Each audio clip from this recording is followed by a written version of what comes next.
자, 이번 시간에는 직권의 운동에 대해서 알아보겠습니다. 일단 제일 먼저 대륙이동설이 나오죠. 대륙이동설은 과거 한 덩어리였던 거대한 대륙, 그리고 그거를 판게아라고 부르고, 이 거대한 대륙이 여러 대륙으로 분리가 되고 이동을 해서 현재와 같은 대륙 분포를 이루게 되었다는 학설이에요. 그리고 베게너가 주장하였다. 옛날에 약 3억 3,500만 년 전에 대륙들이 지금 다 합쳐져 있었죠. 거대한 대륙으로 합쳐져 있었는데 이 상태를 판게아라고 부르고, 이 상태였던 대륙들이 시간이 점점 흘러가면서 계속해서 조금씩 분리가 됐다는 거죠. 그래서 결국에는 지금 현재와 같은 대륙 분포를 이루게 되었다. 그리고 이런 대륙 이동설에는 증거도 여러 가지 있었어요. 일단 첫 번째로는 해안선의 모양이 일치했다는 건데요. 남아메리카 부분의 동해안과 아프리카 부분의 서해안이 모양이 일치하죠. 지금 붙이면은 이런 식으로 맞아 떨어지는 걸 볼 수 있죠. 그리고 두 번째로 화석의 분포도 증거였어요.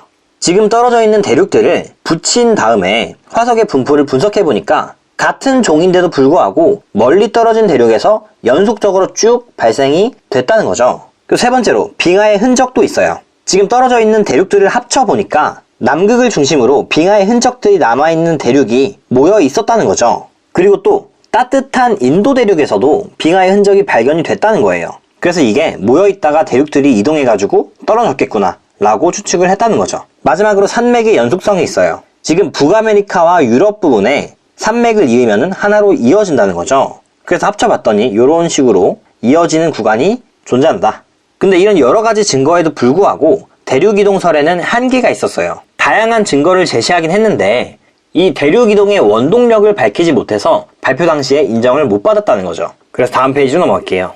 그래서 더 연구를 하다 보니까 판이라는 것에 대한 존재를 알아냈어요. 판은 지각과 멘틀의 윗부분을 포함하는 깊이 약 100km의 단단한 암석층이다. 그래서 지금 오른쪽에 그림을 보면은 판이 지금 이런 식으로 존재하고 있고, 해양 밑에 있는 해양판은 상대적으로 조금 두께가 두껍지 않고 대륙판은 두께가 조금 더 두꺼운 모습도 볼 수 있죠. 그리고 이 판이 이동을 한다는 거예요. 판이 이동을 하니까 판의 이동에 따라서 대륙이 함께 이동을 한다. 그래서 대륙 이동의 원인을 찾아낸 거죠. 판은 아래쪽 멘틀의 움직임에 따라서 1년에 센티미터 단위로 조금씩 천천히 이동을 한다는 거예요. 그리고 판은 각각 이동하는 속도와 방향이 다 다르다. 그리고 판의 분포와 경계를 볼게요. 지구의 표면은 크고 작은 10여 개의 판으로 나누어져 있고, 판들이 서로 다른 방향과 속도로 이동함에 따라서 판의 경계에서는 멀어지거나 모여들거나 서로 어긋나기도 한다. 그래서 밑에 그림에 보면은 지금 제일 오른쪽 밑에 파트, 여기 부분은 서로 판이 멀어지고 있고, 그리고 여기 부분은 서로 가까워지고 있고, 그리고 이 부분은 서로 모여들고 있고, 이 부분은 서로 어긋나고 있죠. 그래서 경계마다 다 어떻게 움직이는지가 다르다. 그리고 참고로 우리나라는 지금 여기 있죠. 그래서 우리나라는 대륙판인 유라시아판에 속한다. 다음 페이지 넘어갈게요.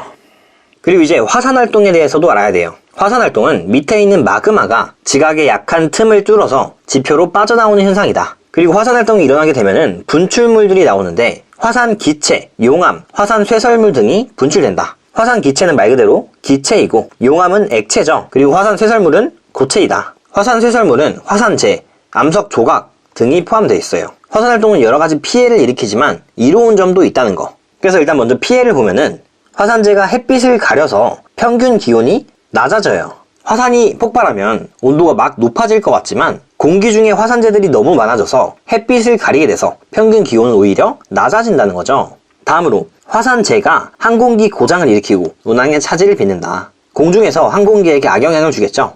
다음으로 뜨거운 용암이 흘러서 산불이 나기도 하고 도로가 파괴되기도 한다. 그러면 이 점은 무엇이냐? 화산 주변 지역에서 지열을 이용해서, 그러니까 땅에서 올라오는 열을 이용해서 난방을 하거나 전기를 생산한다. 그리고 화산활동으로 만들어진 지형이나 온천 등을 관광지로 개발할 수도 있어요. 그래서 이런 피해와 이점들이 있다. 다음 페이지로 넘어갈게요. 그래서 이제 지진에 대해서 볼게요. 지진은 지구 내부에 쌓인 에너지가 갑자기 방출되면서 땅이 흔들리는 현상이다. 지진은 주로 지층이 끊어질 때 발생이 돼요. 그리고 화산 폭발에 의해서 일어나기도 해요. 그리고 지진의 세기를 나타내는 방법으로는 규모라는 단위와 진도라는 단위가 있는데, 규모는 지진이 발생할 때 방출되는 에너지예요. 그래서 발생 지점으로부터 거리 등의 관계없이 일정하다는 특징이 있어요. 그래서 여러 지역에서 일어난 지진의 세기를 비교할 때 이용한다. 간단하게 말하면 절대적 세기를 비교할 수 있다는 거예요. 그리고 규모는 아라비아 숫자로 표기를 해요.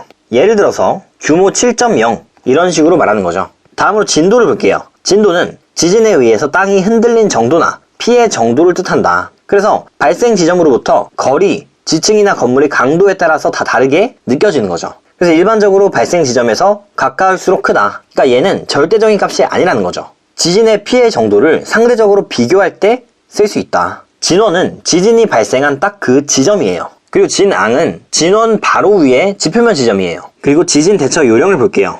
지진으로 흔들리는 동안에 탁자 밑으로 들어가서 머리를 보호할 수 있다. 그리고 엘리베이터 대신 계단을 이용한다. 건물, 담장, 가로등 등에 쓰러질 위험이 있는 곳에서 멀리 떨어진다. 가스와 전기를 차단해서 화재를 예방한다. 등이 있겠죠. 다음 페이지로 넘어갈게요.